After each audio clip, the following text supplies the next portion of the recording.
Ellas en acción. Salud, dinero y amor por el 98.5 de El Heraldo Radio. Y todo el tema de ley de amparos ha ocasionado mucho ruido. Así que el día de hoy nos da muchísimo gusto saludar al abogado penalista César Cerizola, con quien esperamos un poco aclarar este tema. Gracias, César. Buenas noches. Buenas noches, Marilena. Buenas noches, Romina. Como mencionas, ha sido motivo de varias dudas de todo mundo esta nueva reforma a la ley de amparo que ya está vigente a partir del viernes pasado. Y bueno, pues sí, sin duda es una reforma pues regresiva, ¿verdad? Porque no hay que perder de vista que el juicio de amparo se crea en México más o menos a mediados del siglo XIX y se incorpora en la Constitución de 1857. Y poco a poco fue ganando ciertos beneficios para el ciudadano, porque el juicio de amparo se promueve contra actos de autoridad que protege al ciudadano. Y hubo una reforma, incluso en 2011, en donde las que se conocían como garantías individuales, se amplió el catálogo para reconocerlas como derechos humanos. Entonces, el juicio de amparo a lo largo de estos más o menos 150 años ha ido ganando muchos avances en favor de la ciudadanía. Sin embargo, ahora con esta reforma, pues se limita ciertos derechos que se habían adquirido, ¿no? El corazón del juicio de amparo es la suspensión incidental. ¿Esto qué quiere decir? Que cuando se promovía el juicio, podías solicitar la suspensión del acto que tú considerabas que te afectaba como ciudadano, y el juez, de manera preventiva, podía limitar a la autoridad a que ejecutara ese acto. Hoy con esta reforma se ha limitado muchísimo la suspensión e incluso la facultad de promover el juicio de amparo. El juicio de amparo ahora se han agregado diversos requisitos para poderlo promover, como el garantizar o el acreditar, el interés legítimo, que ahora requiere que acreditemos que se tiene un beneficio directo o tangible y ya no se puede suponer que pudiera haber alguna afectación. Esto limita el juicio de amparo a ciertas asociaciones civiles, a grupos comunitarios que podían alegar que había ciertos derechos que pudieran vérseles vulnerados y que ahora pues tienen que acreditar realmente esto, ¿no? Pensemos en agrupaciones vecinales, pensemos en grupos indígenas. Entonces ahora se complica más la promoción del juicio de amparo. César, justamente eso era lo que te quería preguntar. Muy buenas noches, te saluda Romina Román. Buenas noches, Romina. ¿Cuáles son los 3 cambios tal vez más importantes que se están viendo? Y esto, pues como dices tú, no va a favorecer a la sociedad, a los mexicanos.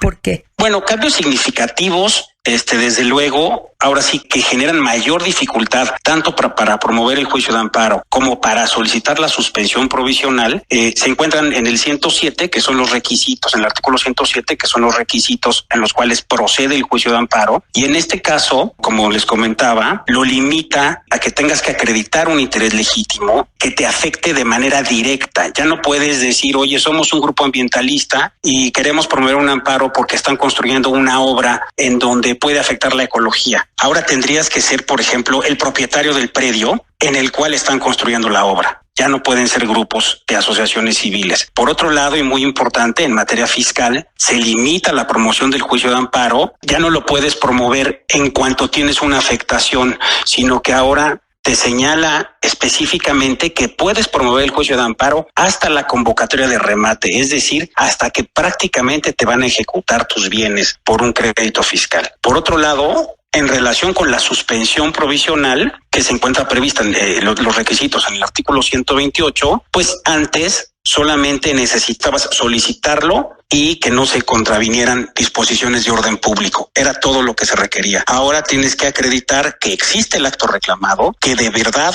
tienes una afectación directa, que no se contraviene al interés social, y algo muy importante que es un poco técnico es que el juez que otorga la medida suspensional sin que prejuzgue el fondo del asunto tiene que hacer un análisis de la apariencia del buen derecho. ¿Esto qué quiere decir? En términos coloquiales, lo que quiere decir es que el juez tiene que valorar que muy probablemente tienes una gran posibilidad de éxito en la promoción de tu amparo. Si no la tienes, pues entonces el juez podría decir, oye, no te voy a otorgar la medida suspensional. Por otro lado, hay ciertos elementos. Entonces va a ser muy complicado, poder decir está mal, por ejemplo, desde un cargo excesivo de luz, que no me devolvieron impuestos o que me están cobrando más impuestos de los que yo considero declaré, hasta, por ejemplo, si mi coche se averió por una situación, un bache, un hoyo que hay en la ciudad. ¿Esto será imposible? Pues mira, no va a ser imposible, pero sí vas a tener que cumplir con mayores requisitos. Es decir, si te están cobrando un crédito fiscal,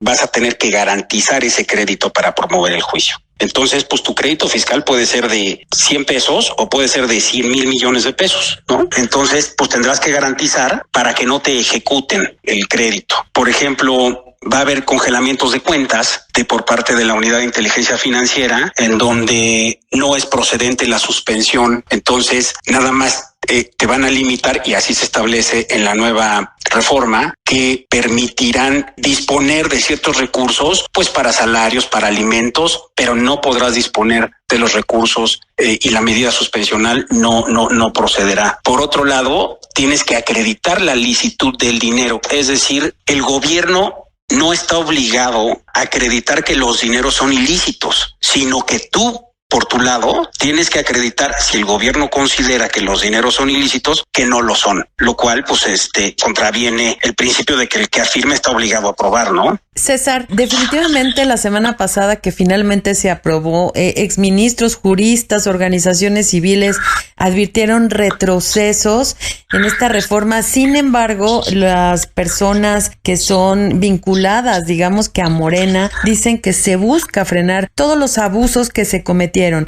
La pregunta específica es, respecto a otros países avanzados, ¿cómo queda esta ley de amparo? Desde tu punto de vista, ¿sí hay retrocesos o sí se cometían abusos? Mira, yo creo que sí hay retrocesos, porque la verdad es que todos los ciudadanos debemos de tener instrumentos contra los actos de autoridad del Estado, ¿no? En otros países, pues a lo largo de la creación del juicio de amparo, ha sido adoptado sobre todo en Latinoamérica, el juicio de amparo, que pues por así que es mexicano, y no creo que hayan tenido un retroceso como lo han tenido hasta ahora con esta nueva reforma. Es decir, las leyes a lo largo de los últimos años han intentado ser progresivas, que vayan avanzando en pro de los derechos de las personas, y esta reforma, pues desde luego, tiene algunas cosas buenas, como es limitar ciertos términos para que se resuelva el juicio de amparo o el acceso a la justicia vía electrónica. Pero desde luego, en cuestión de derechos, sí creo que es una reforma completamente regresiva.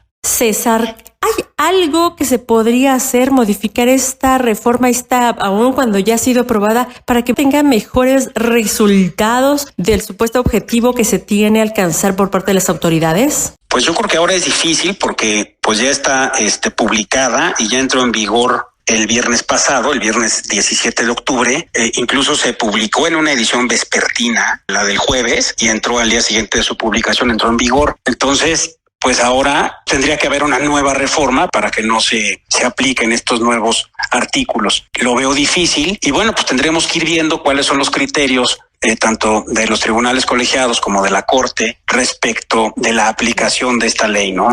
Sobre todo de su retroactividad. Pues todo un tema, como siempre. Hay veces que las cosas están funcionando bien, sí, es cierto, se han cometido abusos como en todas las áreas y en todos los aspectos. Sin embargo, la intención es irlo corrigiendo, pero cuando hay una reforma que es completamente distinta, sí puede ser más que efectiva perjudicar a la población. Muchísimas gracias a César Cerizola, él es abogado penalista de los buenos, de verdad. Muchísimas gracias nuevamente. Gracias, Romina, gracias, María Elena. Al contrario, gracias a ti, y quédense con nosotras aquí en el Heraldo Radio. La salud, en salud, dinero y amor. Y seguimos aquí en el Heraldo Radio, y hace unos días se aprobó este ajuste al IEPS para estos alimentos no saludables, estos alimentos con alto contenido calórico de azúcar y que pueden ser considerados chatarras. Pero ¿cuál será el impacto? ¿Realmente esto está ayudando a que las personas no los consuman? Para platicarnos de todo esto, ya nos acompaña en la línea el doctor Mauricio Hernández. Él es académico e investigador del Instituto de Investigaciones para el Desarrollo con Equidad, el EQUIDE, de la Universidad Iberoamericana. Muy buenas noches, Mauricio, qué gusto saludarte. Muy buenas noches, mucho gusto. Gracias. Mauricio, y platícanos, ya se aprobó IEPS, estos impuestos saludables. ¿Cómo estás viendo esta medida? ¿Es favorable, beneficia, inhibe, desinhibe? ¿Cuál es el escenario? Sí. Ya tenemos un antecedente en México, por supuesto. Los impuestos llamados saludables se aplican a bebidas azucaradas industrializadas y alimentos ultraprocesados desde 2014. Se empezó implementando con un 8% a los alimentos ultraprocesados y con un peso por litro en el caso de las bebidas azucaradas industrializadas. Y lo que se observó a partir de varios estudios fue que tuvieron un impacto en la reducción de compras y consumo de este tipo de productos. El impacto cercano al tamaño del impuesto que se aplicó originalmente. Actualmente, en estos últimos días, se estuvo discutiendo mucho en la agenda pública qué cambios se podían hacer. Este tipo de impuestos, sobre todo el que se aplica a bebidas, que es sobre el volumen, con el tiempo pierde valor y era importante una actualización. Muy buenas noches, te saluda Marilena Vega. Oye, IEPS se ha ido incrementando, verdaderamente ha sido recaudatorio para las autoridades y ha disminuido el consumo de bebidas gaseosas y de comida llamada botana. El IEPS lo que hace con el tipo de impuestos que se quedan, digamos, fijos porque van aplicados a un volumen, una cierta cantidad de dinero por una cierta cantidad de volumen, se actualizan con mecanismos que se establecen desde la propia ley. No quiere decir que se incrementen regularmente, sino más bien que se actualizan para tratar de que no se pierda ese valor. Lo cierto es que de cada cierto tiempo, pues las discusiones se vuelven más intensas debido a que cuando ya pasaron varios años, pues vale la pena revisar cómo están funcionando, si debieran realmente dar un salto cuantitativo o simplemente un salto que actualice por el valor de la inflación. Entonces, en los últimos días se hicieron cambios a este impuesto debido a este tipo de negociaciones que se hacen. Gracias, Mauricio. Y estaba leyendo que lo ideal en otros países, IEPS para pues cierto tipo de alimentos ultraprocesados, que además sí son muy dañinos para la salud, está en alrededor de 20%. Vimos también que se aumentó el impuesto a los cigarros, pero esto,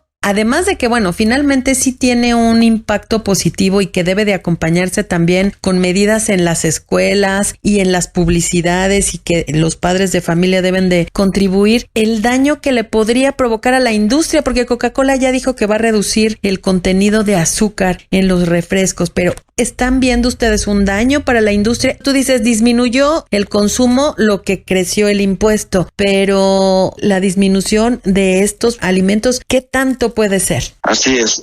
Los impuestos que se empezaron a aplicar en 2014 tuvieron un impacto proporcional al tamaño del impuesto, las reducciones en compras y consumo, pero justo si el impuesto era de aproximadamente 8 a 10%, pues las reducciones andaban en ese tamaño. Es decir, visto en términos poblacionales, sí tiene un significado esa reducción, implica pues menores riesgos de obesidad y enfermedades crónicas. Si lo vieras en casos aislados, en alguna persona en particular, pues es posible que no se haya apreciado ningún cambio. Digamos, de cada 10 personas, en 2 de ellas hicieron una reducción de su consumo, entonces se percibía pequeño, pero justo la recomendación de la Organización Mundial de la Salud era incrementarlos al menos hasta en un 20%, y lo que tenemos entendido es que estos cambios aprobados el día de ayer se corresponden aproximadamente a esa recomendación, y entonces a partir de la evidencia que ya se tuvo de estudios en México, lo que se esperaría es que las reducciones sean de 18-20%. Se ha hablado mucho de este impacto a la industria. No obstante, también hay estudios que han mostrado que no hay impactos en el empleo, que no hay impactos en las tiendas de abarrotes, y esto es principalmente porque tienen una oferta también diversificada. Incluso las grandes empresas de bebidas azucaradas industrializadas no solamente venden este tipo de productos, también venden agua purificada, tienen una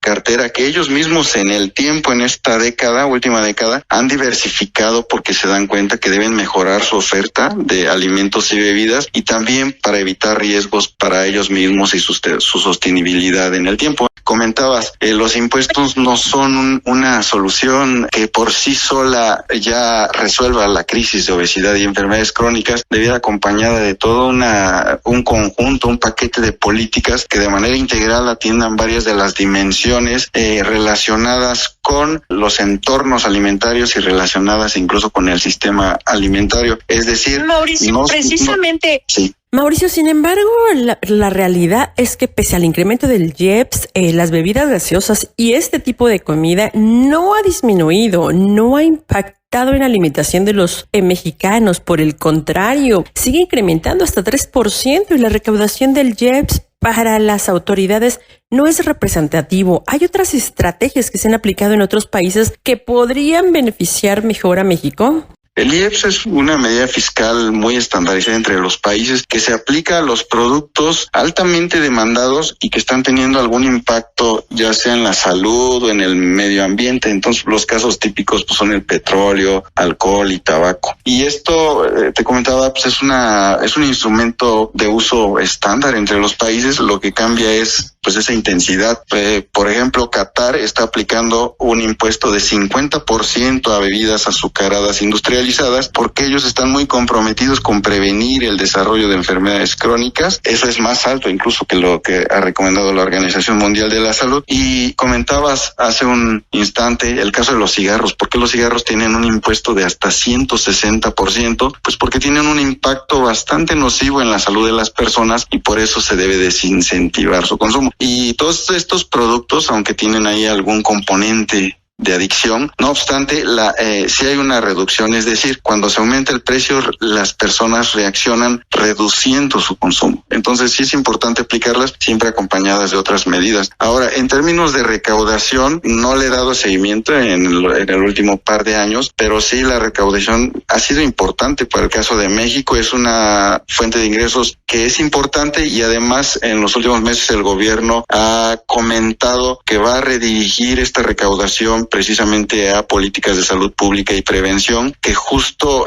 completan esta intención de se aplica un impuesto y lo que se pretende es atender esta crisis de salud pública de obesidad y enfermedades crónicas. Desde tu punto de vista, ¿es conveniente en cada presupuesto subir el IEPS y definitivamente destinar mucho más recursos a campañas? Porque, como dice María Elena, el consumo de refrescos, México es de los países de mayor consumo de refrescos y a pesar de los 3 sellos y a pesar de muchas cosas, pues no se registra una caída como debiera o como se quisiera. Entonces, ¿qué falta? ¿Aumentarlo cada año o qué otra cuestión estarías viendo? Sí, estas tendencias en el tiempo deben tomarse con cuidado porque pues no ajustan por otro tipo de factores, por ejemplo, pues el crecimiento de la población. Justo los estudios de los que te hablaba de que hay una correspondencia entre la reducción del consumo y el tamaño de los impuestos, pues son estudios muy rigurosos que se han desarrollado desde la academia, en los cuales se tienen que controlar por muchos otros factores que pueden explicar, por ejemplo, pues incluso temas como cambio climático, el aumento de las temperaturas hace que se demanden más bebidas frías.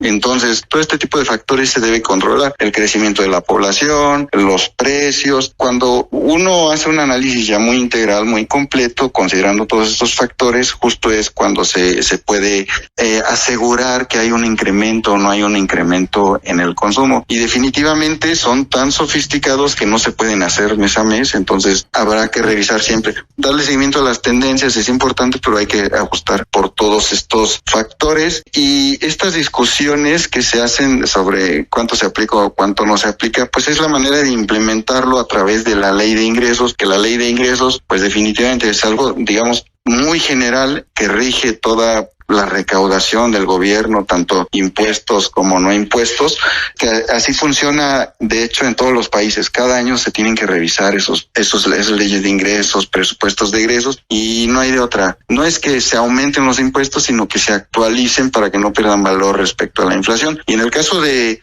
alimentos ultraprocesados, que se había venido aplicando una tasa sobre el precio al consumidor final, pues esa no se actualiza, esa se había quedado en cierto nivel. En fin, me quedo con el tema de prevención. Todavía mucho por hacer. La realidad es que este tipo de impuestos, llamados impuesto especial a productos y servicios, no ha sido de gran funcionamiento para la recaudación, ni tampoco supuestamente el origen de estos impuestos es para disminuir, para mejorar la salud, lo cual tampoco ha sucedido. En fin, seguiremos monitoreando. Por lo pronto, le agradecemos muchísimo a Mauricio Hernández, académico de investigación del Instituto de Investigación para el Desarrollo de Equidad de la Universidad Iberoamericana. Muchas gracias por esta charla y esperamos mantener comunicación abierta contigo. Con mucho gusto, Marilena, a tus órdenes y muy buenas noches. Gracias y seguimos. Vamos con nuestro comentario final. El comentario final en Salud, Dinero. Romina Román, gracias por acompañarnos y recuerda que te esperamos el próximo jueves con la mejor información financiera aquí en el Heraldo Radio. Y hoy quiero alertar sobre un nuevo modus operandi de los delincuentes que están haciendo cargos fantasma a tu tarjeta de crédito, y es que primero hacen pequeñas pruebas y consumos de 5 o 10 pesos que por lo general aparecen en los estados de cuenta bajo el concepto de pago de servicios, pero si no lo detectas a tiempo, esto puede ser Salud, Dinero y Amor con Romina Román y Marielena Vega. Sigue teniendo una excelente noche por el Heraldo Radio.